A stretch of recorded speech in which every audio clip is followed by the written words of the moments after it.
Я приветствую вас, дорогие друзья, уважаемые гости и подписчики моего канала. Всем большое спасибо, что ждете нашей встречи со Степаном Тимура, и он на связи прямо сейчас. Степан Геннадьевич, приветствую вас. Добрый вечер. Друзья, всем большое спасибо, что следите за выпусками, за прямыми эфирами и участвуете в этих прямых эфирах. Это можно сделать следующим образом. Ваши вопросы заблаговременно собираются в закрытом клубе зрителей Шелеста. Туда можно вступить, ну, так сказать, поддержав автора. Ну и, конечно, в сообществе YouTube. То есть соцсеть YouTube, там есть анонс нашей встречи, и там уже люди оставляют вопросы, к ним мы перейдем в конце. Также пообщаемся в конце с чатом трансляции. Ну а начать я предлагаю с опроса нашего сегодняшнего эфира. Он такой: кому нужнее смена Зеленского? Варианты: американцам, европейцам, россиянам, украинцам. Вот такой банальный вопрос, но ввиду последних геополитических заявлений, по-моему, очень и очень актуален. Что скажете, как ответите? Украинцам. Правда, как говорится, как ты поле не квантуй, все равно получишь поле, как говорят у нас в физтехе. Поэтому, Украины нет самостийности, незалежности. Есть внешнее управление. Зеленский там что с Чермаком начали чудить. Им тут же показали, кто хозяин в этой хате. Как надо правильно заходить в хату. Поэтому, назначить кого-то другого, который будет следовать той же самой политике, а именно война до последнего украинца, как можно больше ущерб России, все. Поэтому особого значения не имеет, но я бы выбрал украинцев. Ну, пока что это лидер в нашем опросе. Голосуйте, в конце подведем итоги. Но на самом деле сейчас как бы топ новости, топ заявления прямо перед нашим эфиром. На Совбезе выступали постпреды. Значит, американский постпред выступил и говорит, что и Россия, и Украина должны договориться о прекращении огня и прочном мире. Пришло время заключить сделку. Трамп ясно дал понять, что это должно быть сделано до 8 августа. Соединенные Штаты Мгм. готовы принять дополнительные меры для обеспечения мира.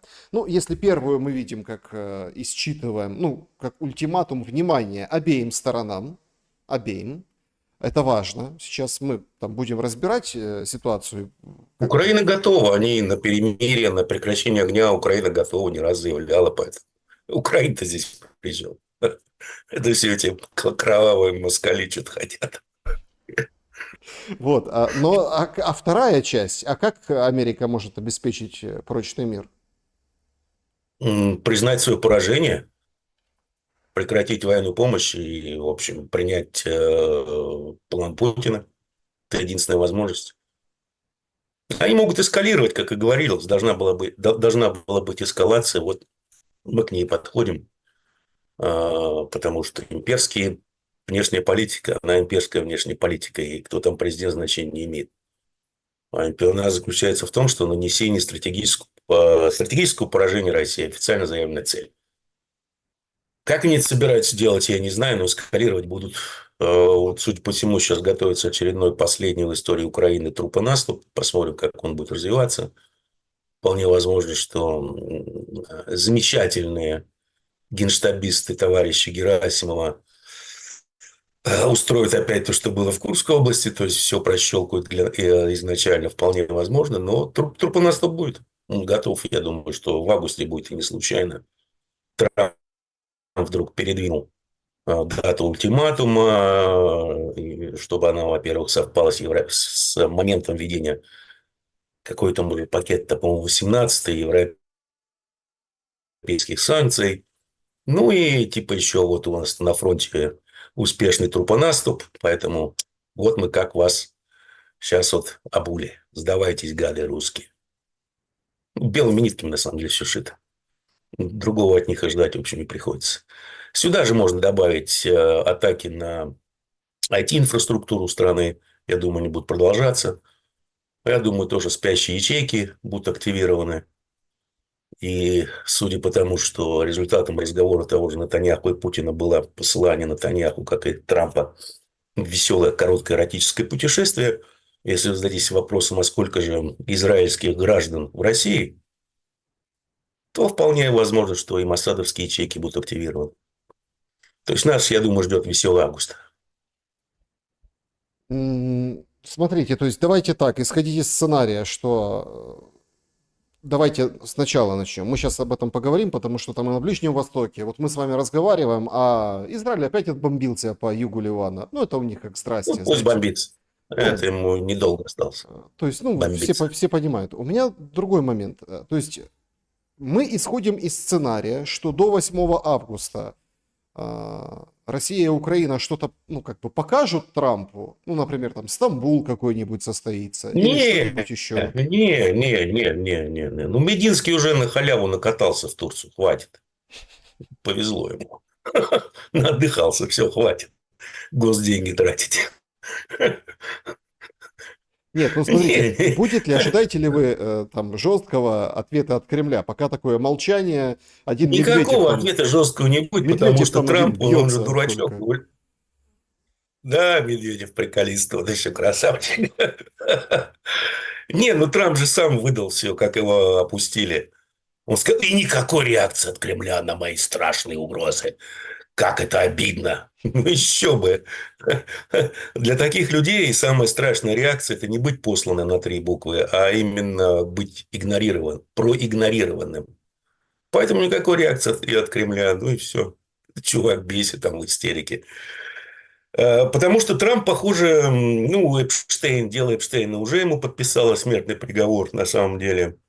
Поэтому у этих дурачков, кроме как забить или перебить это все эскалацией, либо на Ближнем Востоке, либо с Россией, либо с той же Венесуэлы, потому что там этот пуделек Тедельмана, как все время забываю, Рубио, заявил, что Мадуро вообще не президент, а он глава картеля солнечного и тому подобное. То есть, не признают они легитимность Мадуро вдруг. Нам Может быть, там что-то за его замутят. голову 25 миллионов долларов дали. Больше, чем за голову современного президента Сирии. За это десятка была. Вы представляете? Но в то же время по Официально, какой-то... официально Госдеп, это Гегемон, прости господи. Да. С таким же успехом, понимаете, можно за голову того же Трампа соточку назначить официально. Я думаю, его таки хлопнут реально. Ну, не в этом дело. Дело в том, что если Трамп будет что-то устраивать с Ираном или с Россией, то он во второй раз кинет очень уважаемых людей. Первый раз он их кинул как раз во время выборов 2020 года, когда его перед буквально финальной ночью подсчетов спросили а, все то, что мы с вами обсуждали в силе, а именно внешняя политика США, которая должна была реализовываться Трампом, такая, которая была при Байдене, то есть это атака на Китай и на Россию. Трамп сказал, что нет, я и без вас типа выиграю выборы. Ну, а потом случилось известное утро и ночь. Потом его долго таскали по судам, практически могли обнулить, посадить. Но не сделали, потому что очень ценный клиент, который на тот момент представлял собой возможность, если вы не можете управлять толпой, то ее возглавьте. Возглавить толпу, что он и сделал. Второй раз было тоже определенные гарантии, договоренности, достигнутые с так называемой бомбежкой ядерных объектов Ирана. По, по части Ирана договоренность суть была в том, что это единичный случай, больше никогда в истории не повторится. Страны США. А с Россией договоренность наверняка была такая, что мы типа отползаем, вы, ребята, тут сами разбирайтесь, ну, мы там покричим, поделаем страшные лица, еще что-то, но ничего существенного не будет, поэтому расслабьтесь. Посмотрим, увидим, потому что если будет, что какие-то существенные санкции введены против России, Китая или Индии, ну, это кидок уважаемых людей, и я думаю, что лучшее, что с ним произойдет, ему объявят импичмент по тому же делу Эпштейна, например, и в этот раз его посадят и просто обнулят всю его семейку, я имею в виду финансово. Вот и все. Поживем, увидим, осталось ждать недолго. Ну, вы как-то уж больно грозно предрекаете Не, судьбу а что Трампа. Грозного? Ну, слушайте, то же самое только что провернули с Зеленским. Какая разница между Трампом и Зеленским с точки зрения легитимности всего остального? Ну, может, у Ну, тут Зеленского меньше, но большая везде все разница. работает одинаково. Смотрите, тут Так выборы что, выиграл, а Зеленский именем войны досиживает. ну, война же идет. Я же мы же с вами вопрос легитимности уже обсуждали. Это, знаете, как легитимность как дышло. Куда повернешь, так и вышло. Вот, поэтому ничего такого суперсерьезного нет. Просто так работает в современном мире политика. Незамаранных там нет. Как мне объяснили уважаемые люди, замаранные во власти – это не по понятиям. Соответственно, они все нелегитимны, по большому счету, с точки зрения уважаемых людей. То есть все банально.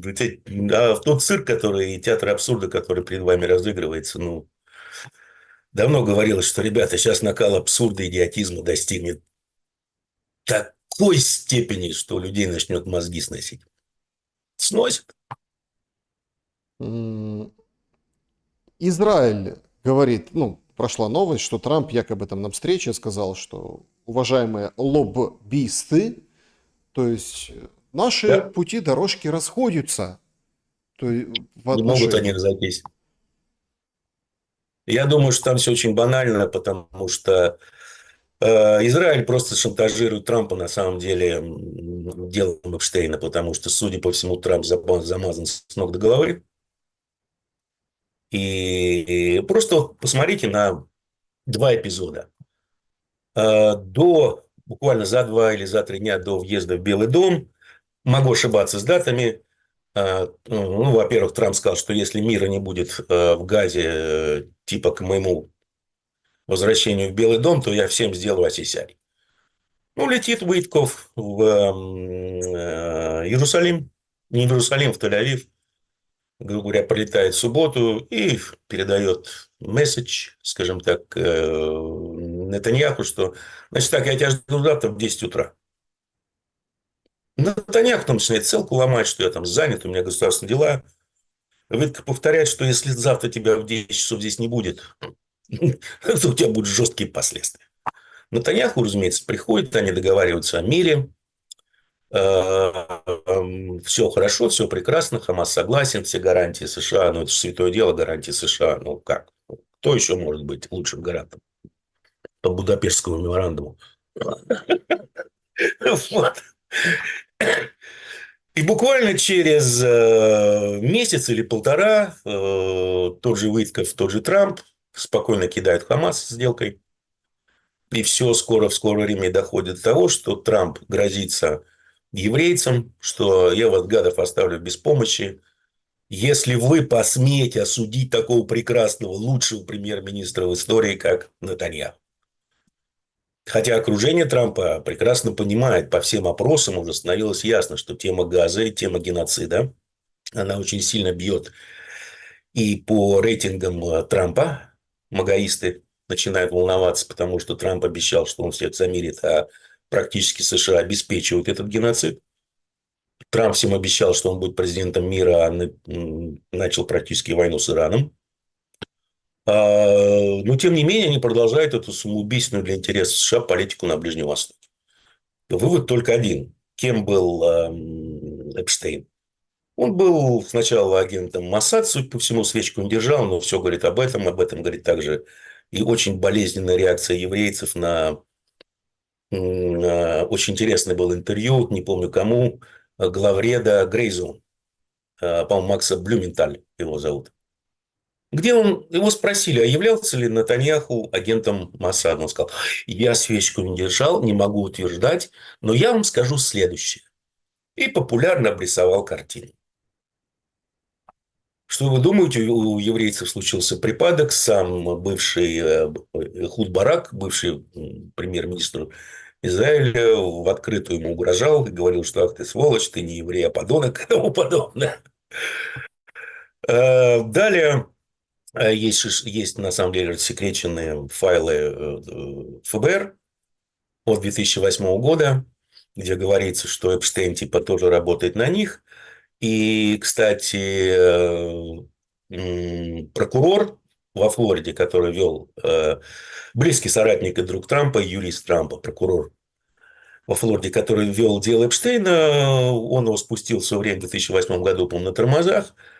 И потом он оправдывался тем, что к нему пришли ребята из службы безопасности, разведки, и сказали, что, чувак, это наш актив вообще, не трожь. Могли соврать, да, могли нет. Но потом этот прокурор стал на самом деле в первой администрации Трампа министром, по-моему, труда. Там много интересного переплетено. А Эпштейн на самом деле жил в 2 милях от Трампа во Флориде. Его домик интересный там был. Еще интересные там факты всплыли, что, например, богатые, как их называют, сионистские миллиардеры подарили домик Эпштейну в Нью-Йорке. Это он не сам его купил, знаменитый домик Эпштейна. Ему подарили. Но у него в этом кайф. Кайф в том, кто же его сосед? Кто же купил этот домик рядом? Некто Лютник, М, бывший глава Кантер Фитджеральд, теперь министр торговли. И как вы думаете, кто занимался отбором персонала в команду Трампа в этот раз?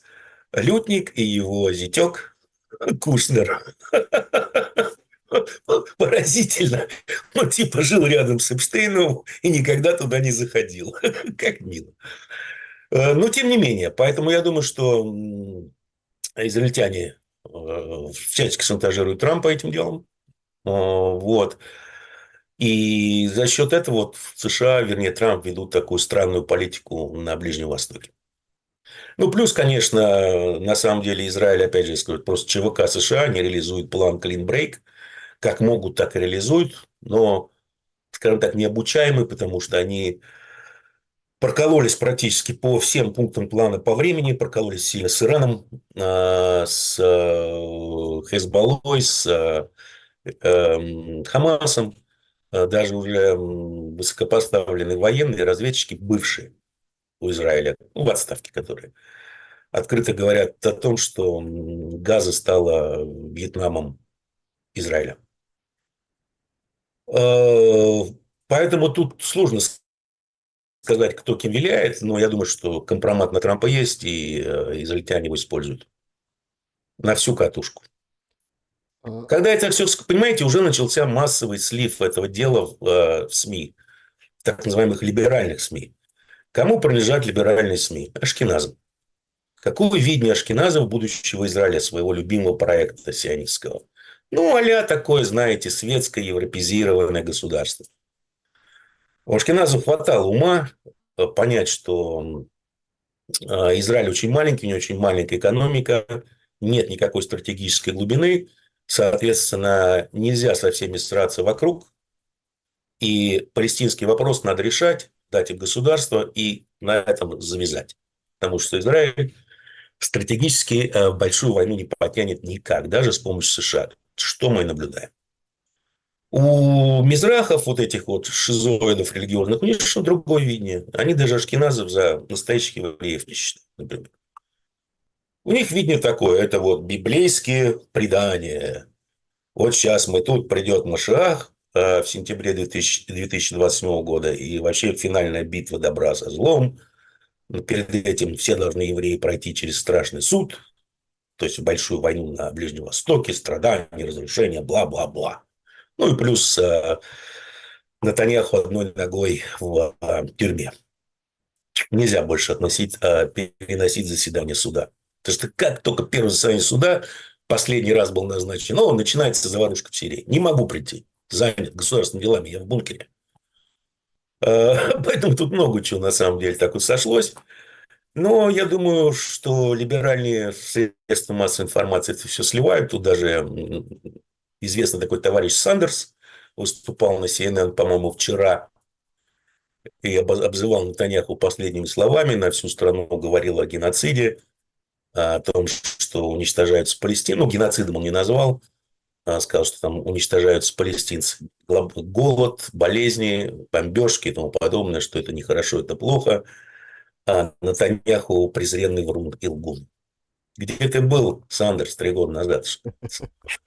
Степан Геннадьевич, Вот, это, поэтому там смотрите, вообще. очень важный момент, Мне вот чтобы... интересно в этом во всем, вот сейчас скажу, Трамп нарушит данные обещания или нет? Потому что если он их нарушит, рыпнется либо на Иран, либо что-то начнет мутить с Россией, то ну, он и так политический труп, ну, станет реальным трупом. Никто особо теперь сожалеть не будет. По поводу США и России сейчас поговорим, очень интересно. Меня интересует, чтобы точку поставить на Ближнем Востоке в сегодняшней нашей встрече. Слушайте. Война начнет Израиль. Слушайте, с ну, Ираном. Британия говорит, ну, мы как бы пока нет, но вообще мы за. Франция за. А, Зай. Я вам только многие, что объяснил. многие Это за. сионисты, Да, это ашкеназы. Им вы, нужно, они пытаются спасти Израиль. вы Чтобы спасти Израиль, им нужно скинуть Мизрахов с власти. Вот и все. смотрите, вы все-таки прогнозируете появление вот этого государства Палестина? Или там они объявят государственность, когда уже там 3 калеки останется от голода, все помрут в той Газе, и Рафах сотрут с лица Ну, земли? я думаю так, что там, конечно, во-первых, Хамас и палестинцы, они прекрасно знали, на что идут. Они об этом писали. Они писали буквально следующее, что наша кровь, она окупится государством для наших детей. Мы не можем больше жить, с детства рождаться и жить в концентрационном лагере. Они прекрасно знали, на что идут, поэтому Хамас ничуть не потерял свою популярность, никто его не победил, его сейчас больше, чем было. Даже израильтяне на юг запустили своих ручных игельчан из Сирии, чтобы типа бороться в секторе Газа с Хамасом. Но Хамас их всех покрошил, просто вырезал к черту. Поэтому государство, я думаю, палестинское будет, Израиль не. Если, я повторюсь, если Израилю сильно повезет, он останется как где-то в границах 66 года, либо 48-го. Он обречен. Ну, тут у меня вообще вопрос. Просто обречен. По одной простой причине. ПВО нет, ничего нет, территория маленькая. Вынести его 200 ракет хватит. Просто уничтожить экономику, уничтожить все. 200 ракет, может быть, 300. И все. А почему так не воюются сейчас в 21 веке? Что значит не воюются? Ну вот в прямом, ну как бы нет вот этой войны на какое-то там вот уничтожение. Все как бы, Была, но еще раз остановили ее. И Ирану предложили выгодные условия, потому что еще бы неделя-полторы, ну, Израиль бы превратился в пустыню. Разрушения там адские. Даже израильтяне сейчас говорят уже официально, так более-менее, что у них погибло тоже где-то 1000 человек. В Иране погибло официально 1200, в Израиле тоже 1000. Войну просто остановили на какое-то время. Ирану дали, скажем так, им тоже хорошо, им дали время перегруппироваться, восстановить ПВО, разобраться с добрыми соседями, понять, кто что, например, Азербайджан и тому подобное. ПВО восстановили, причем, судя по всему, и очень сильно усилили китайскими игрушками. И вот сейчас, пока по неподтвержденным данным, несколько комплексов С-400. Один испытывали под Исфаханом не так давно. Судя по всему, китайцы им дали доступ к своей системе наведения, позиционирования. Судя по всему, теперь у иранцев есть вся информация в реальном времени. Ну, а точность ракет иранских, что они буквально вот эти вот свои ракеты с КВО, где-то там у них меньше 5 метров, гиперзвуковые. Ну, это вторые ступени боеголовки практически. Они их испытали и начали производить, если не ошибаюсь, только во второй половине прошлого года. Поэтому у них сейчас есть время очень сильно, быстро нарастить выпуск. И, соответственно, все старые носители, которые у них были, в том числе, ну, не на все, там их десятки тысяч, как казалось, как и предупреждалось, да, поставить новые, частично поставить новые боеголовки гиперзвуковые с очень маленьким отклонением квадратичным. Так что следующая война будет быстрой и жестокой.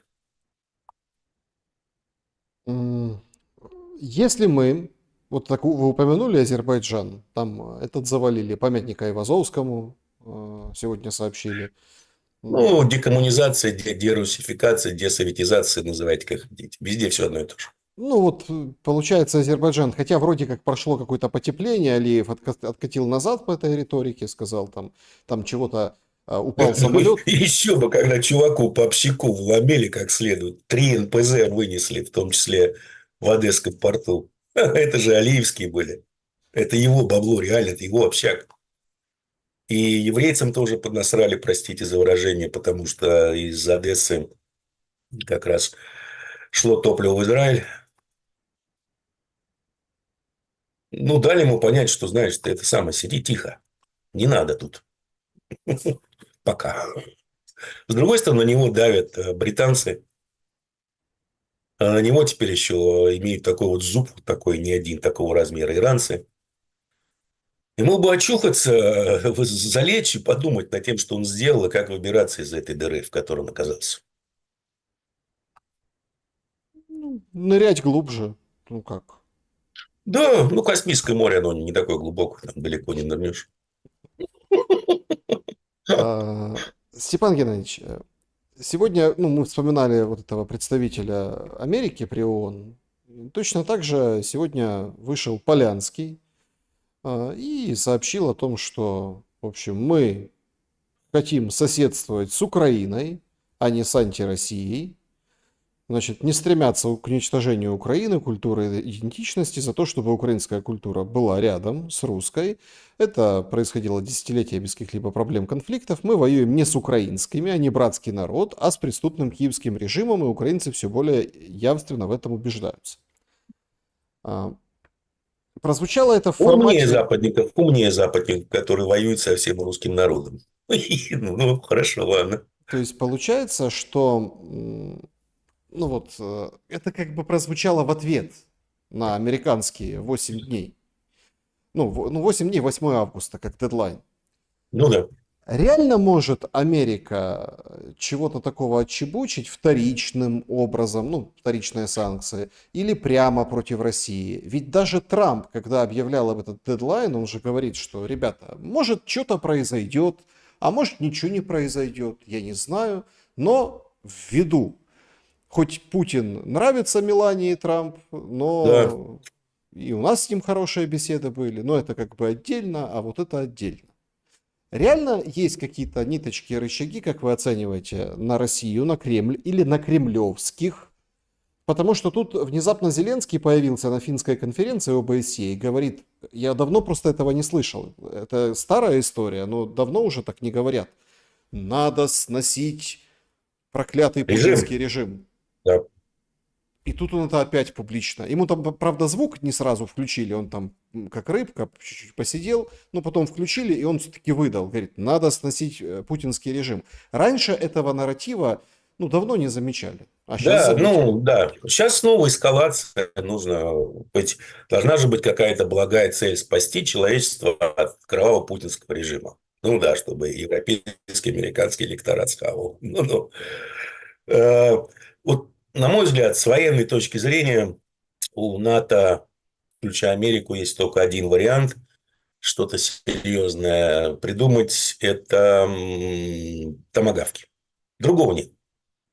Но это такой же, извините меня, семимильный шаг вперед к эскалации. Пойдут они на это. Но это уже будет зависеть от кремлевских, скажем так. Какой будет ответ на первые несколько томагавков. Ну, там, я не знаю, снесут к черту штаб-квартиру НАТО, например. Может, кто-то одумается. Тут эти пойдут на все. Но еще раз, для Трампа это будет вот равносильно подписанию смертного приговора. Потому что он опять кинул уважаемых людей. Второй раз. То есть, все, хана им. С экономической точки зрения, Китай уже сказал, что будет покупать российскую нефть. Совершенно однозначно. Милашка Бессен был очень так сквозь зубы, что-то там процедил. Китай сейчас, насколько я понимаю, очень сильно взялся за европейские компании. Из американских тоже. Там всякие различные антикоррупционные расследования и тому подобное. Знаете, в Китае такая тема популярная, опасная. Не, ну там И казнят мы за знаем, как работает воровство. европейский.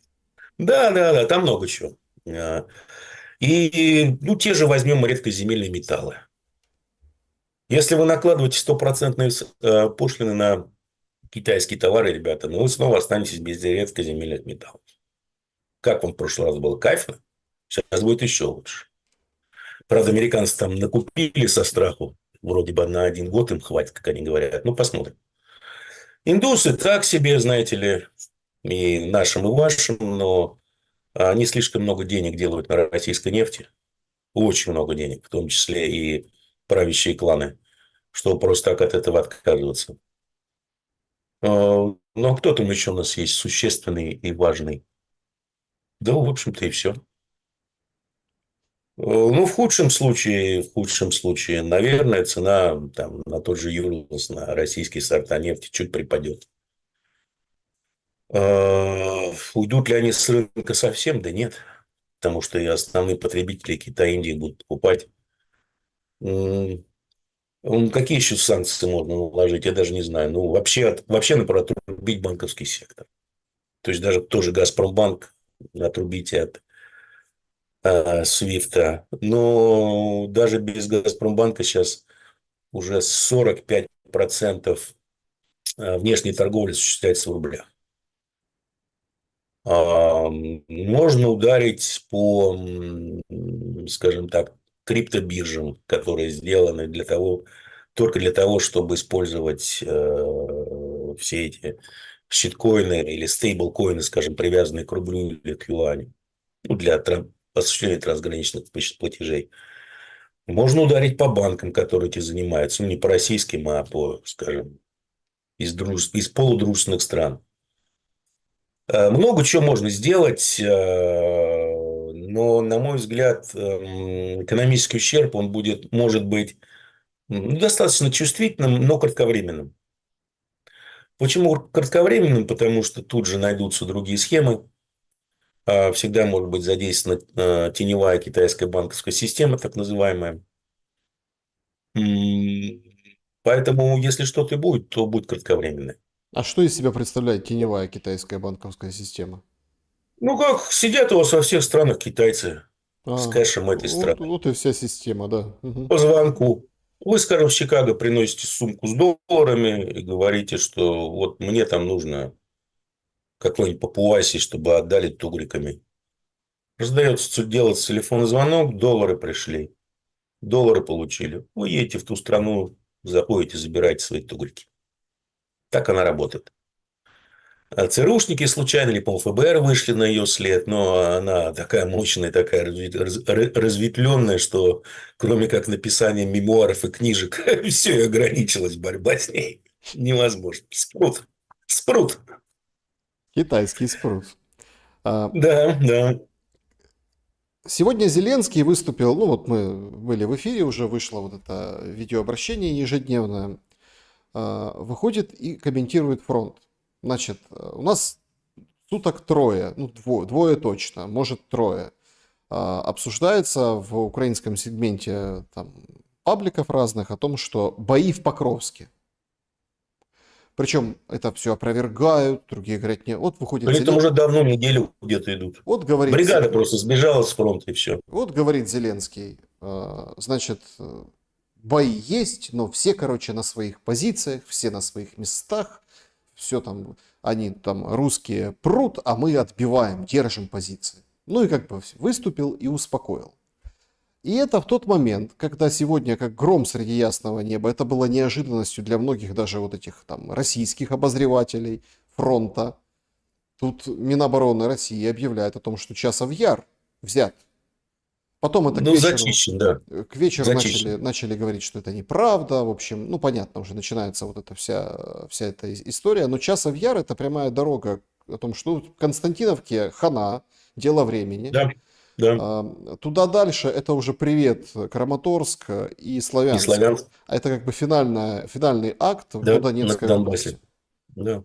Да. Тем более, что туда пойдет фронт, это не надо быть, не знаю, великим специалистом, потому что все понимают, в Донецке беда с водой, а Мгм. чтобы наладить, надо брать Славянск. Ну, то Да. есть, все. То есть, как И бы, дальше еще эту самую, как она называется, зону-то. Санитарную зону делать, да. то есть получается, что на фронте беда, которую мало кто замечает. Сырский выходит, рассказывает о том, что на запорожском направлении активизировались бои, туда прут. А, Победная реляция – это отбитое ВСУ одно село в... Ну, она как-то негромко все равно прозвучала в Сумской области, Кондратьевка, да? Но в то же время бьют уже третий раз по Сумам, по облгосадминистрации, залетают FPV-дроны, то есть мы понимаем. Да, FPV там контролирует суммы, да. Но я думаю, что сейчас, вот судя по сообщениям еще раз, вот, наверное, в ближайшие недели-две будет какая-то попытка контрнаступа. И, судя по всему, там будут задействованы чуть ли не 8 бригад. То есть общая численность, по-моему, до 20 тысяч человек с украинской стороны. Поэтому это на самом деле может быть такая серьезная затея. Ну, откуда они столько людей набрали? Оголили другие участки фронта. Все. Но мы же Оголили просто другие участки фронта живой силой. И вот набрали такое количество. Но как раз вот все складывается. И вот здесь вот должен быть какой-то моральная перемога. Типа мы там отбили что-то или зашли там, не знаю, куда они хотят зайти. В Курскую область опять, Белгородскую, Брянскую, whatever. Вопрос в том, что получится еще. И вопрос, не прощелкает ли товарищ Герасимов опять в этот раз, как в свое время в Курске, в Курской области. А так, если что-то удастся, то это же будет вообще такая перемога. И тут из санкций Трамп выходит, говорит, вот смотрите, хохлы, как русских поимели, Путин, сдавайся. Ну, 20 тысяч еще перемолят, угробят и все, вместе с техникой. После этого все. ВСУ начнет сыпаться просто. Вот тут понимаете, в чем дело? Мнение, ведь, ну, многие же говорят, вот ВСУ, уже говорят, что сыпется ВСУ, сыпется Пока фронт. нет, пока нет. Но и понимаете, что значит сыпется? Это значит, что мощнейший прорыв куда-нибудь туда, вот, к Днепру, ВСУ бежит, их добивают, тому подобное. Вот это сыпется. Я этого не вижу пока.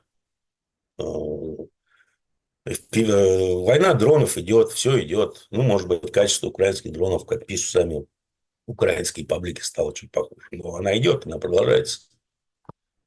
И особых таких прорывов на фронте нет. Я просто с людьми, которые оттуда вот, на отдых, в отпуск приезжают, они что говорят, что эти все придурки, которые все это комментируют, там планируют, они не понимают, что сейчас невозможно осуществлять какие-то грандиозные операции. Из-за как раз FPV-дронов. Потому что вы не можете в одном месте собрать достаточное количество ГСМ, достаточное количество техники, достаточное количество живой силы, потому что она будет уничтожена. Все должно быть рассредоточено. Когда у вас рассредоточено, это значит, что вы не можете сконцентрировать ударную силу на одном участке фронта на узком. Ну, это как-то людей, особенно западных экспертов, не особо останавливает от пустых разглагольствований. Поэтому еще ничего не окончено. Поэтому я сказал, что за август обещает быть очень и очень насыщенным на события. Если мы, вот смотрите, я вам хочу задать этот вопрос. Взаимосвязь попробуем проследить ситуации на фронте и, ну, в политике, в украинской. Многие аналитики называют сегодняшнее переголосование вот этого антикоррупционных органов, но это позор. Ну, то есть все Ну, да. продемонстрировали, что как бы Свою самостоятельность и незалежность. Да. да, все, в общем-то, и причем там Ермак, который там говорит, вот, мы уважаем украинское общество. Украинское общество это вот эти Да. люди с картонками, которые стали, Которых вывели соросята, да. То есть, ну, то когда их есть, боссифицируют, они не выходят. Все хорошо. Когда отобрали какую-то последнюю призрачную надежду на светлое будущее, надо выходить. Ну, кому они сказки рассказывают? как вам кажется, есть ли, ну, не просто там новеллистика какая-то, да, беллетристика, а есть ли дым, ну, есть ли огонь под этим дымом о публикации там Нарышкина и СВР о том, что была встреча в Альпах, Буданов, Ермак и Залужный с британскими товарищами думали, как менять Зеленского. Да, и самое удивительное, что никто не свалился в ущелье, да. Честно говоря, не знаю. Честно говоря, не знаю. Какое это имеет значение, по большому счету, вот для, скажем так, исторического процесса? Да никакого. Нет, очень большое. Мотивом Какое? якобы этой встречи было то, чтобы сохранить все как есть. Ну, вот эти... Ну, дать новый импульс этой самой переможности. Ну, не знаю насчет нового импульса, но вот сохранить вертикали власти, управляемость вот такую, но поменять первое лицо, и вот, в общем, тогда ну, И продолжить путь что? И такой же. заживем, да? И вот заживем, да? Это, знаете, мне напоминает все эти украинские сказки, которые были не раз про очередную вундервафлю, которую вот-вот вам дадут, и она переломит ход войны. Ну, ну, Залужный, очередная вундервафля. Реально, что он поменяет? Он что, украинцев по воде, что ли, научит ходить? Будет раздвигать воду, как делал Иисус Христос? Ну, не знаю. Сомневаюсь в его способностях. Ну, это очередная, знаете, такая политическая рокировочка. Типа вот, теперь все новое, начинаем с чистого нуля, товарищи, снова до последнего украинца. Ну, теперь у вас не какой-то там наркоман, который нифига не понимал в военном деле, а отец-командир, который монтирует котлы под ключ.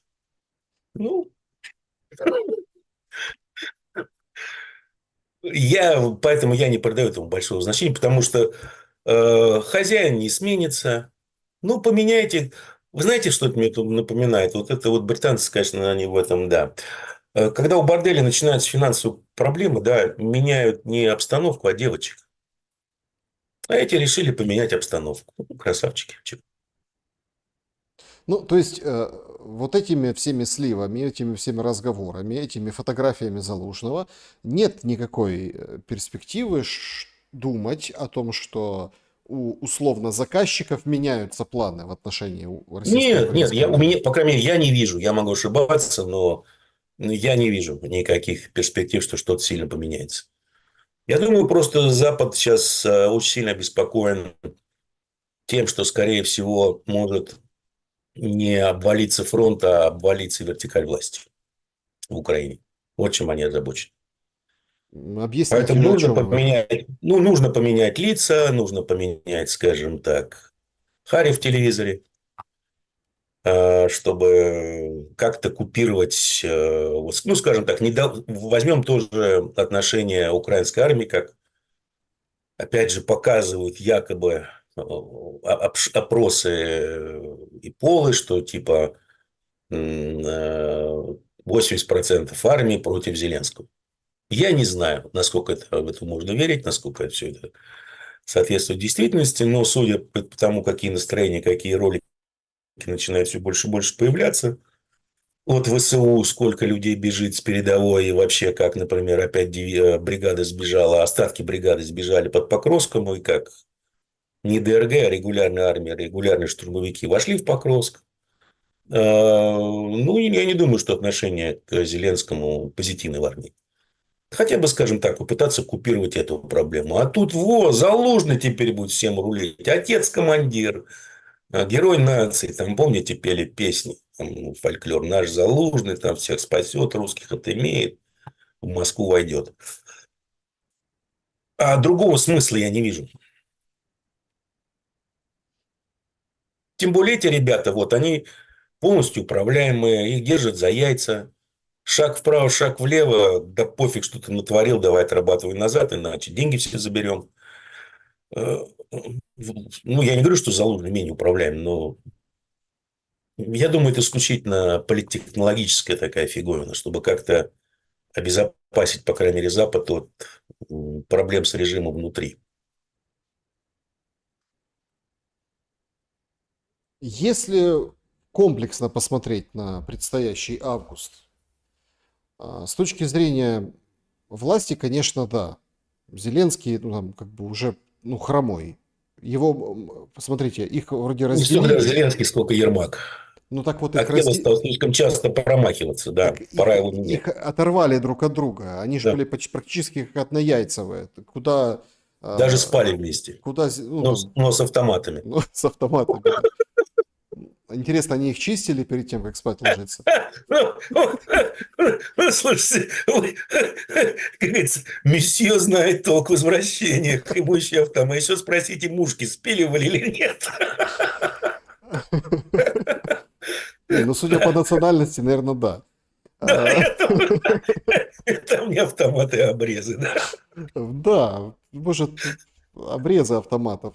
Смотрите, Степан Геннадьевич, тут же момент какой. Зеленский хромой после вот этого, в этой всей истории. Теперь все прекрасно понимают, что вот эти набушники, они теперь будут, они, ну, как бы крылья расправили, все, они теперь могут делать все, что хочешь с его окружением. Да, С депутатами этими, которых вообще да. никто не вставит ни во что, с этим всем окружением, все. То есть теперь это уже окончательно бесповоротно. Ну, параллельная вертикаль власти, условно говоря, формируется. Получается, что мы сейчас, по идее, должны стать свидетелями таких ярких, больших компроматов, серьезных. Ну, не только там золотые унитазы или какие-то там еще там прослушки, что-то еще, что-то должно вылезти серьезное, по идее. Или наоборот, ничего не вылезет, потому что как бы набушникам вернули все их, скажем так, потрепанное. И я думаю, что вот в данный момент ничего не будет вылезать по одной простой причине, что ребят поставили на место, публично их выпороли, высекли, и какое-то время они будут вести себя тихо, спокойно, просто тупо брать под козырек. Без каких-либо выкрутасов. Но я думаю, что через какое-то время начнутся опять выкрутасы, и тогда мы уже можем увидеть такие сливы компромата, что мама не горюй. Потому что вот за этим все и делалось, так вот система и работает. Внешнего управления. Туда отбирают по морально-волевым, чтобы всегда была вот такая толстая папочка. А брать под козырек это мобилизация с 18, Да, ужесточение вот да, этих всех. война до последнего украинца. Война любой ценой, чтобы нанести максимально возможный урон России. Цель давно задекларирована, она выполняется. Э, Тогда какая финальная точка? Капитуляция, уничтожение Украины. Финальная точка. Ну, вряд ли же заинтересованы западные партнеры, которым все переписали, все имущество в Украине, все недра и Ну, все это, говорится, ресурсы. уже их проблемы. BlackRock осознал неправильность своих путей и смотался. Порезал косты, как говорят. Порезал лос. Ушел. Такой звоночек серьезный. Ну, а дальше это будет уже, скажем так, серьезный вопрос на переговорах. Там, скажем, ребята, вы снимаете санкции, ну, а мы как-то будем лояльно смотреть на вопросы собственности определенных вещей и объектов в Украине. Например. И все. Ну, то есть торги могут развернуться сюда, в эту историю, в А, эту конечно, сторону. ребят, вы претендуете на собственность. Вот вы нам какую-то бумажку приносите, непонятно кем подписанную. Мы вообще этого режима никогда не видели. Вася, ты его видел? Я не видел. Все уже забыли. Так, у вас тут наши денежки. Ну, ладно, это мы договорились. Черт с ними. Санкции. Вы снимаете санкции, тогда возможно, что мы на эти бумажки посмотрим серьезно и даже поставим печать. Например.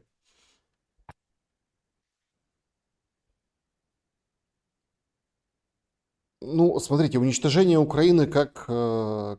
Государство. Ну, Ну, как, ну, смотрите, грубо говоря, ну вот, давайте скажем, так. будет, как говорит Зеленский, один народ, один язык, одна область. Ну, там, не знаю, Галичина. Все, что останется от Украины, скажем, формально. Потому что кто-то должен будет подписать какие-то финальные бумажки. А уж как там будут разделяться оккупационные зоны, условно говоря, между поляками, венграми и русскими, это уже вопрос. Что там останется от Украины, не знаю. Но Одессу и Николаев, то есть Черноморское побережье, бритам точно никто не отдаст и не оставит. Слушайте, тут две новости сегодня вышло. Это, как говорится, по нашей части наших с вами встреч и беседов. Я их хочу две опубликовал у себя в телеграм-канале. Ну, люди так, кто понял, кто не понял. Давайте тоже пройдемся. Значит, новость первая. Выступает бывший украинец, ну, может, и действующий украинец, непонятно. Украинцев бывшими не бывает, как и чекистов. Ну, в общем, Олег Царев, депутат. Да, да, Да. да, есть такое, да.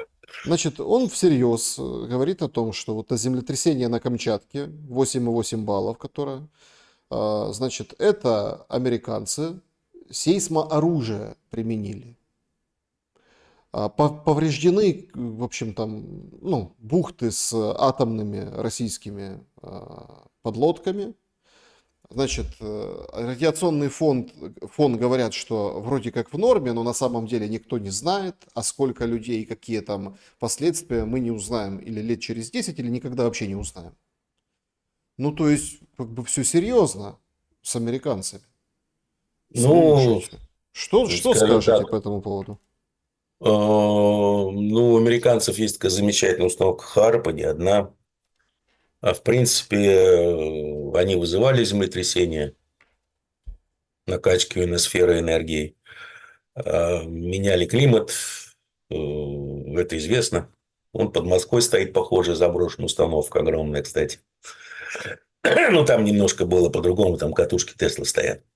Тоже страшная вещь, но заброшен. Поэтому, скажем так, у меня 50 на 50. Я допускаю, что это возможно. Свечку не держал, но вполне возможно. Ну, если у вас выходит, например, министр иностранных дел Турции, Фидан, по-моему. Помните, было землетрясение? И во всеуслышание говорит, что как раз это, по-моему, было незадолго до выборов, что это все американские штучки, у них есть подобное оружие, там какие-то страшные титановые стержни, которые запускаются с орбиты. Вроде думаешь, ну, вроде адекватный человек, какую-то вот, на первый взгляд, фигню несет. Ну, может, про титановые стержни он загнул, конечно, который проникает на глубину до 10 километров в скальных породах. Ну да, конечно. Турки, может, это и купят. На мой фистике не надо нам муту гнать. Ну, то есть, ну, я говорю, 50 на 50, вполне допускаю. Надо просто смотреть, что там творил Харп. Надо смотреть, какие еще были, откуда накачки ионосферы, потому что этих установок по всему миру разбросано достаточное количество. Хар просто самая известная, засвеченная. И, если я не ошибаюсь, университет и Анкориджа, и Аризоны, университеты, у них были сайты, где регистрировалась мощность, частота излучения как раз Харпа. Потом эти сайты прикрыли. Ну, якобы Харп все закрыли, все. Но потом он снова уже. Поэтому вполне допускаю, возможно, продемонстрировали Кремлю, скажем так, а вот смотрите, что мы можем. Ну, я думаю, что в России тоже есть пара таких хитрых установок.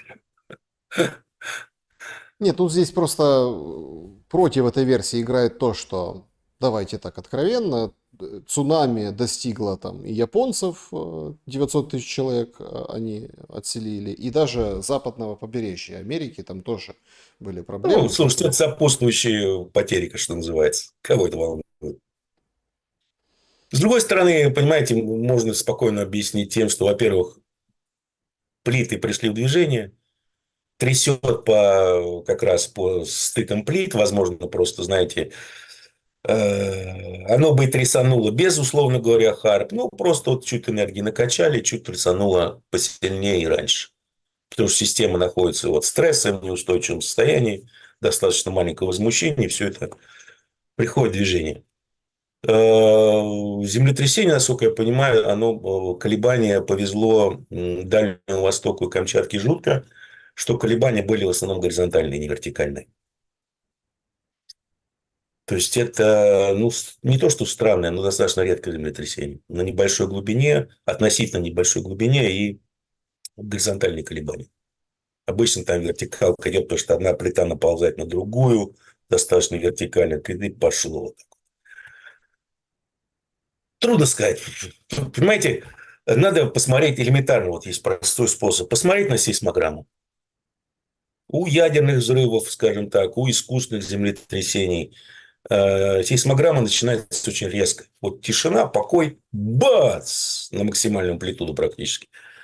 А у естественных землетрясений она начинается достаточно плавно, потом резко, потому что начинает напряжение высвобождаться, грубо говоря, все, что держало, условно говоря, две плиты, начинает разрушаться, там какие-то мелкие, условно говоря, шершавости и шероховатость. Вот она начинает разрушаться, пошли мелкие толчки. В определенный момент это бабах, мощное движение. Достаточно сейсмограмму посмотреть, на самом деле, специалистам, чтобы сказать, что это был естественный процесс или искусственно индуцированный. Но Кстати, посмотрю, интересно тоже стало. Но погодите, если, ну это опять-таки развивать эту тему, Америка атаковала ядерную триаду Но Российской уже до этого Федерации. атаковали, и что? Какой был ответ? А, мы сейчас пойдем хохлов дальше мочить. И посильнее. Вот вам и ответ. Мочит их хохлов, а не пиндосов. И не бритов. Ну и вторая Правильно? история, тоже Поэтому такая. можно повторять, нагнетать дальше. Вторая история тоже очень интересная на самом деле. Значит, опять-таки, понятное дело, что это вряд ли какая-то, не знаю, там, правда или что-то еще, но давайте откровенно, увлекательно написано. А, Значит, российский десант. А, Вы, да, да, да, да, вы встречали это, да, эту историю? да. Высаживается на Очакове, берет в плен, как это раньше было, помните в книжках про войну, языка, но Вот британского. Значит, даже в фильмах про морских котиков, да, там сошли несколько, кого-то, взяли. да, вот этих британских высокопоставленных натовских вот этих военных принимают. За 15 минут и уходит. 15 минут, и за Да. 15 минут уходят. И сейчас там решается их судьба, МИД в шоке. Они говорят, они не имели отношения, они просто туристы. Те говорят, давайте судить их. Да, в общем, скандал. Ну, интересно расписанная история. Но давайте как-то оценим ее. Это вот для чего нужно? Для духоподъемности? Черт его знает, понимаете, это, кстати, может быть и правда. Ну, надо посмотреть, там начнутся какие-то телодвижения наверняка у МИДа и у британского МИДа, если это правда. И что-то всплывет на поверхности телодвижения. А если это, скажем так, хуцпа очередная, то, ну, вполне возможно, кто-то новенький пришел в какой-то отдел пропаганды или еще что-то, решил показать свою креативность и полезность и запустил. Потом надо посмотреть, на каком источнике началась эта история, кто был первоисточником. Это много скажет. Может быть, какой-то украинский ресурс, может быть, российский ресурс или блогер уважаемый. Поэтому здесь отследить-то и понять, что происходит, достаточно просто. Просто я такие истории прочитал, прикололся, думаю, а ладно. Окажется, правда хорошо. Нет, ну и черт с ним. Да, нет, ну просто, знаете, вот эти, как это, как на рыбалке, да, так вот и на войне. Ну, Да, понятное да, дело, да. 15 минут, такие скорострелы, Да, десантники. да, вообще без единого выстрела просто. Спящими взяли. Ну да, погрузили и отправили дальше. А, Значит, Степан Геннадьевич, давайте, значит, мы скоро подведем итоги нашего голосования. Пожалуйста, доголосуйте, кому нужнее смена Зеленского. Я бы хотел бы, чтобы вы дали прогноз на этот август комплексно, потому что вы упомянули об этом, ну, это было в самом начале, давайте резюмируем. Значит, что мы видим сейчас? Мы видим сейчас интереснейшую диспозицию в противостоянии, причем видимом и невидимом. Вот эти все истории там с сейсмооружием, конечно, могут быть, а могут и не быть, да, так сказать. Но фишка в другом. Начались хакерские атаки серьезные. Да, это часть гибридной войны, да. Да. Причем, Первый звоночек. значит, и по аэрофлоту российскому вжарили, Ну, и правильно, с одной стороны бьют дроны по расписанию, грубо говоря, с другой стороны удар по внутренним сетям. с другой стороны, а, с другой стороны, Франция, ее ядерная, скажем так, Да, компонента да, тоже взломана, об этом да. сообщают хакеры. То есть мы на пороге больших вот таких потрясений международных. Ну, скажите, какой тогда нас ждет август, если на фронте Ну, эскалация к в этому Украине? следует добавить еще ферический факап MIT. Это турецкая спецслужба. У нее вообще всю базу данных скачали, выложили в открытый доступ практически. Все явки, пароли, все на свете, внутренние структурные подразделения, кто где живет, кто где резидент и тому подобное. Турецкую спецслужбу, MIT, главную, скажем так, ближайшего соратника Ми-6. Взламывают всех. Ну, что, как там ретроградный Марс вошел в какой-то Меркурий или что там говорят эти самые астрологи. Ну, если суммирую, эскалация началась, я думаю, в августе мы ее уже увидим воочию. Я полагаю, что в августе будет попытка трупонаступа. Насколько она будет успешна, я не знаю, не берусь сказать. Но эскалация, которую вот прогнозировалась, которую лично я ждал, она вот она перед нами. Посмотрим, какой она будет, во что все это выльется.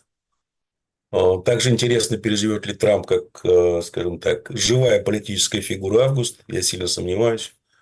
В августе, я думаю, что может рвануть и Ближний Восток опять. В этот раз, последний раз. Вот как-то все так сходится. Раньше август был тихим, сейчас он будет буйным, я думаю. Да, друзья, всем большое спасибо за то, что проголосовали. Кому нужнее смена Зеленского? 5% считают, что европейцам, 7% россиянам. Представляете? Он полезный, он очень полезный для нас. 7 россиянам, 22% американцам, 67% украинцам. О, Ну, дошло до вот как-то людей. так, понимаете? Спасибо большое, 12,5 тысяч голосов мы получили. Пожалуйста, поставьте лайк этому эфиру. Интересно, да, интересно на самом деле. Что скажете вы, да, ну вот в комментариях, да, вот украинцам нужнее смена Зеленского. Ну так проблема в том, что не на кого менять, Степан Геннадьевич. А вот это проблема очень многих народов, в том числе американцев. Как они говорят, без разницы, за кого мы голосуем, мы избираем Маккейна. ВПК и спецслужбы. Вот и все. Как это? Голубинное государство. Голубинное государство всегда побеждает на выборах. Это везде так. Не только в Украине ситуация, она аналогична везде. В Европе, в России, везде. У вас есть свободные выборы, прекрасно, идите голосуйте. Только все кандидаты, знаете, как пела группа Ленинград в свое время, выборы, выборы, все кандидаты очень хорошие люди.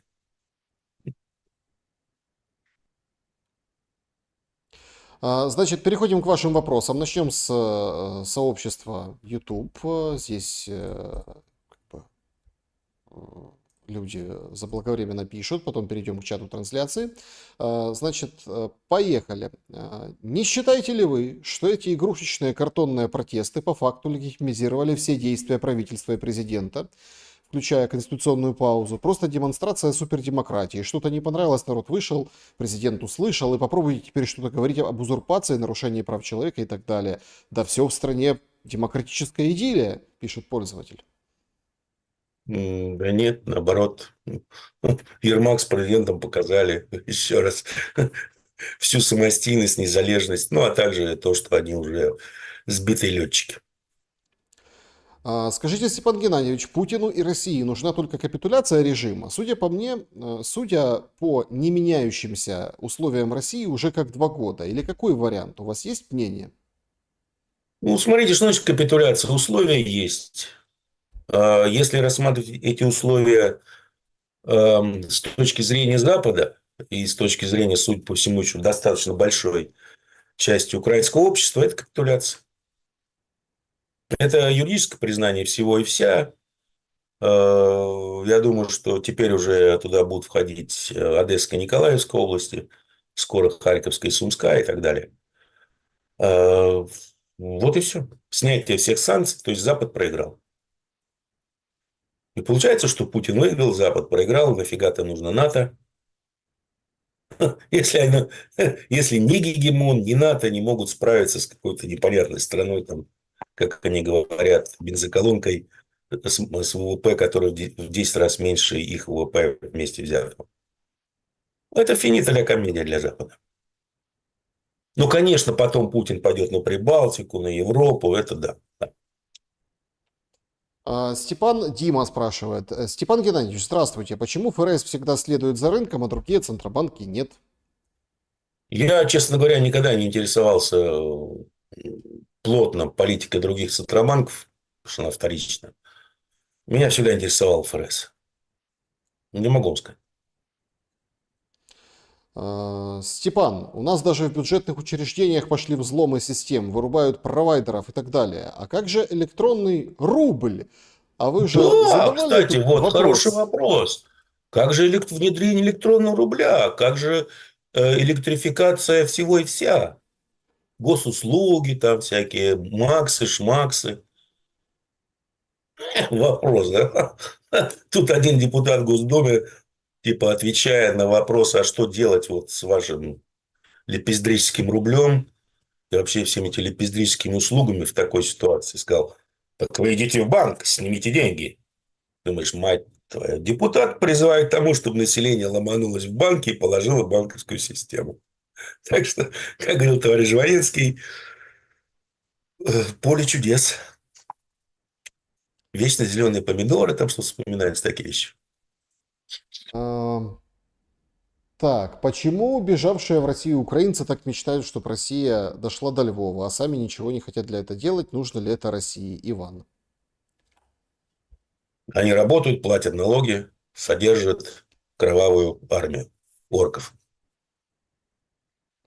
Ну и потом, во-первых, они белые, да, генетически похожие иногда в большинстве случаев. Соответственно, тоже хорошо. А, м, Оцените возможность управления Украиной по мандату группой стран. Да, ваш мандат, да, мой мандат. Кстати, возможно вполне. Как это? Зона оккупации его. Мандат ООН. Вполне возможно.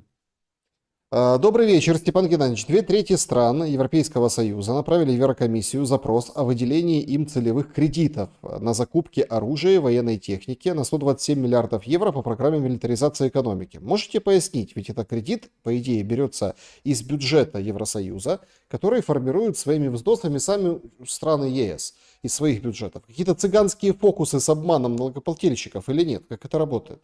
Владислав. Я думаю, что вот год назад, если не ошибаюсь, по-моему, что-то там под зеленую повестку, ну, вот легко проверить, я просто уже не помню. Еврокомиссия во главе с Урсулой и фон дер Ляйен, они закинули удочку, типа, а давайте вот не страны ЕС, а вот мы, Еврокомиссия, выпустим облигации на 100 миллиардов. Ну, что-то как-то потом это все затихло, зависло, потому что Бундесбанк был против и тому подобное. Потому что понятно, что будут в конце концов платить немцы. Поэтому, возможно, это будет попытка новая под новую благую цель, скажем так, Еврокомиссии приобрести некую, скажем так, фискальную власть.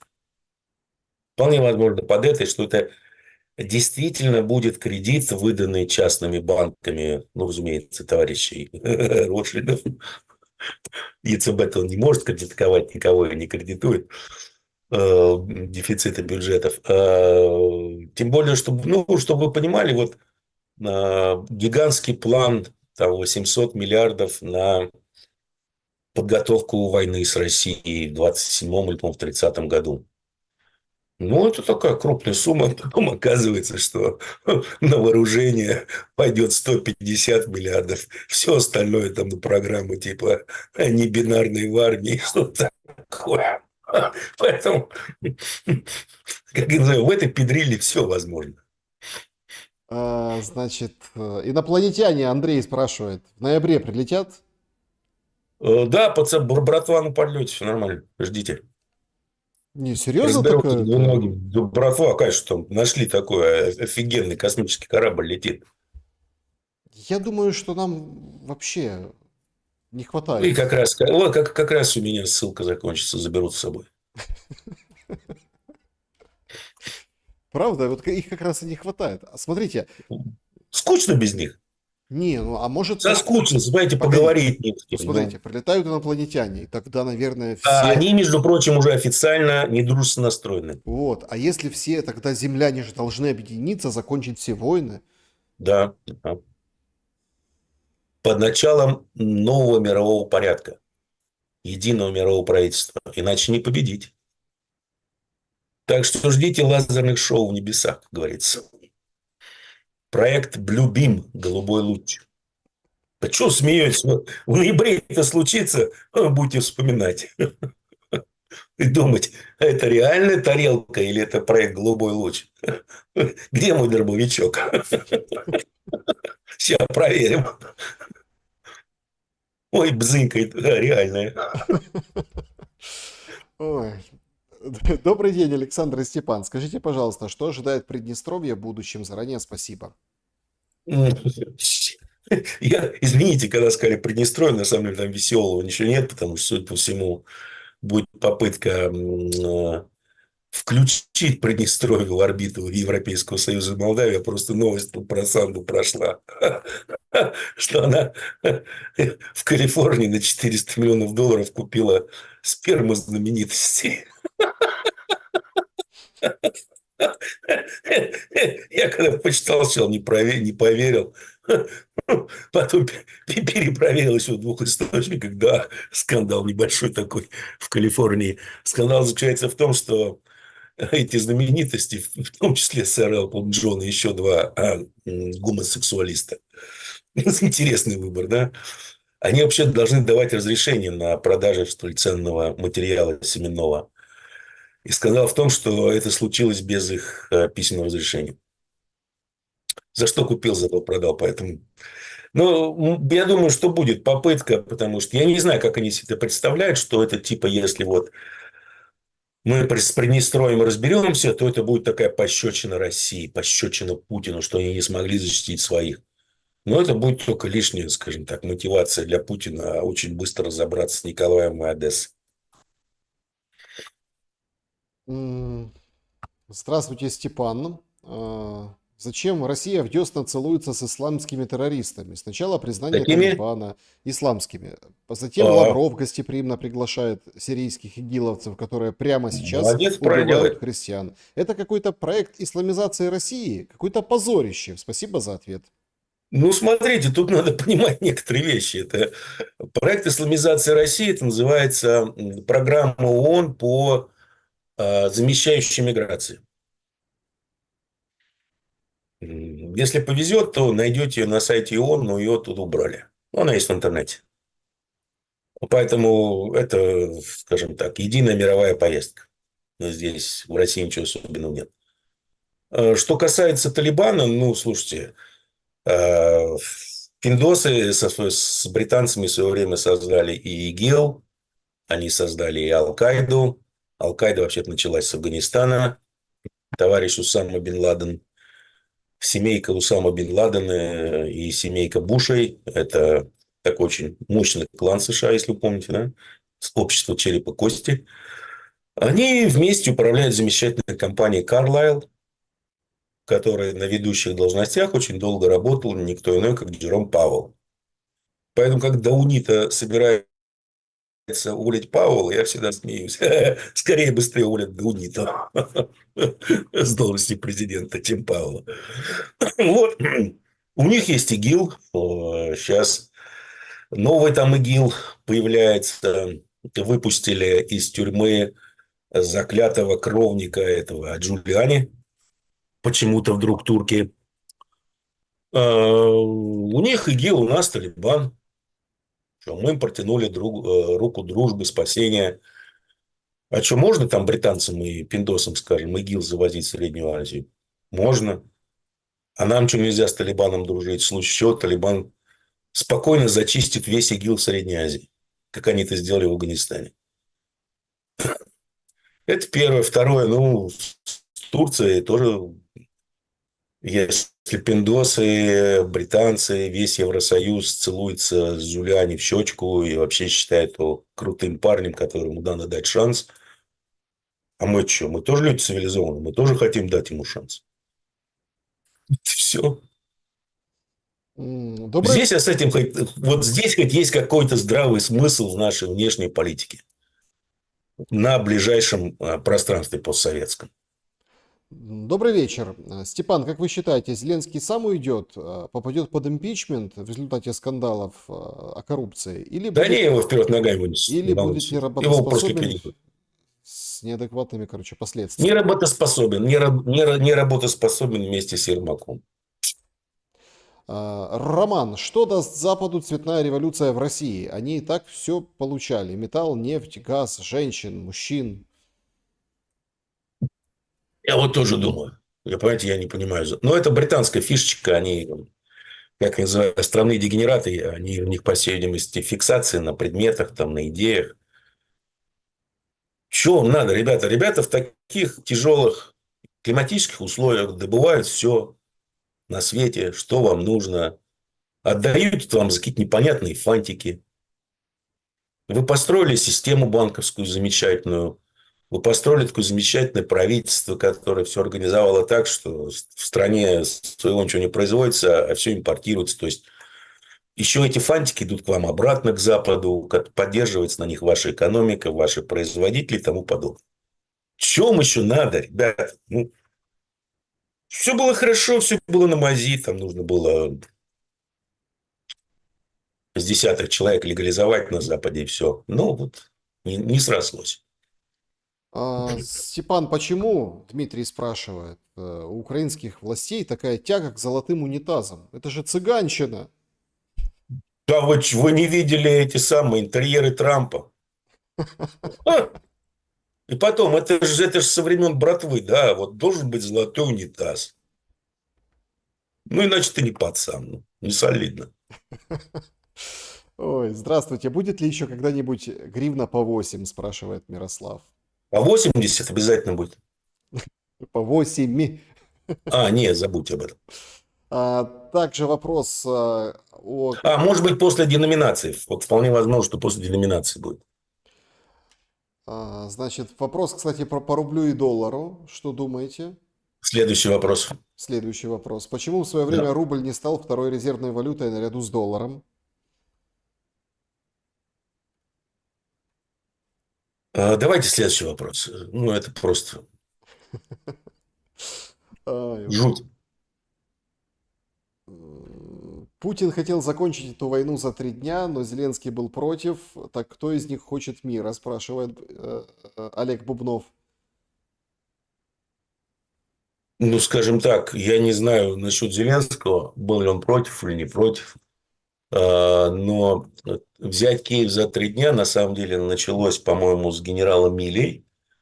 Но было радостно подхвачено российскими пропагандонами и всячески обсасывалось всякими экспертами. Поэтому прилепилось как раз вот Киев за 3 дня. Ну, это как Бейрут за 3 дня в последний раз, Киев там за 3 дня, Москва за 3 дня.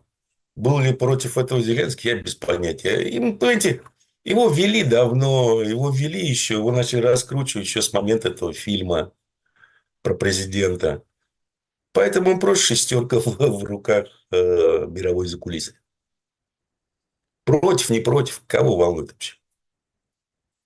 Мгм. Да, ну, конечно. Обсуждают в чате часов яр. Значит, ну, Зеленский Вместо же... того, чтобы работать, зарабатывать деньги и иметь жизнь, люди обсуждают вот там. Последний квартал взяли или нет? Ах ты, сука, ты врешь. Это фейк. Да, ну, Зеленский Вот просто реально. говорит, что это фейк, российские вбросы, этого нет. Ну, Сегодня в пофигу, официальном вот сообщении. реально пофигу. Ну, взяли его сейчас, там, я не знаю, возьмут его через неделю, зачистят, там, условно говоря, последний квартал. Какая разница? 95-й. Нет, этот вот недолго. Он еще по этой самой кружке попьет. Ну, потом, да. Ну, Значит, приходит, ну, сами понимаете, вот кто такой Миндич, да, вот он, насколько я понимаю, это вот организатор большой коррупционной схемы во главе с Ермаком и Зеленским. То есть, он держит общак. Там на десятки миллиардов долларов, как показывают некоторые исследования уважаемых коллег из финразведки американской. Вопрос, сколько ему осталось жить? Ему что, дадут этим распоряжаться? Слушайте, американским службам и всем тоже нужны эти деньги для своих операций вообще. Ты кто такой, чтобы иметь такие деньги? Это, ребята, старайтесь, дурачки, уводите деньги дальше. Смогут ли США воспользоваться ресурсной сделкой при победе России? Спишутся ли западные долги Украине? Ну, нет, я думаю, что западные долги, это будет проблема Запада, долги, да, ребята, вам кто давал? А вот все вопросы к ним. Вот у вас осталось там государство какое-то, 2-3 области, вот все вопросы к ним. Ресурсная сделка, ну, это вообще это очередная афера Трампа, очередной позор, скажем так. Какая в жопа ресурсная сделка? Попытались что-то у бритов отжать. То, что бриты себе получили по столетнему договору с Украиной. Ну, были там, ну, еще раз, право собственности, сейчас, обладание это 99% права собственности. Я уже сказал, как все это будет использоваться в переговорах. М, Уничтожит ли человечество искусственный интеллект, спрашивает Владимир. Нет, потому что люди не понимают. Это называется АСУ. Автоматизированное системное управление. Что в нее заложишь, как говорится, говно на входе, говно на входе, на выходе, второй закон мироздания. А вопрос в том, что эти нейронки не очень хорошо программируются, не очень хорошо контролируются. И если не давать им, скажем так, доступа к критическим вещам, то ничего не будет. Не, ну человек это останется. Будут давать. Например, я не знаю, там визионер Маск даст там доступ, кстати, к ядерной кнопке, условно говоря.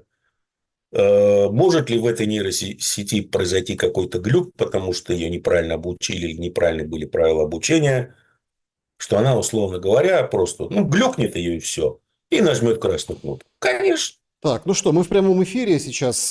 Песков вышел. Что Говорит, сказал? говорит, Путин сделает важное заявление сегодня. Так и отреагирует царь-батюшка, ждем не дождемся. Да, А главное, Трамп ждет.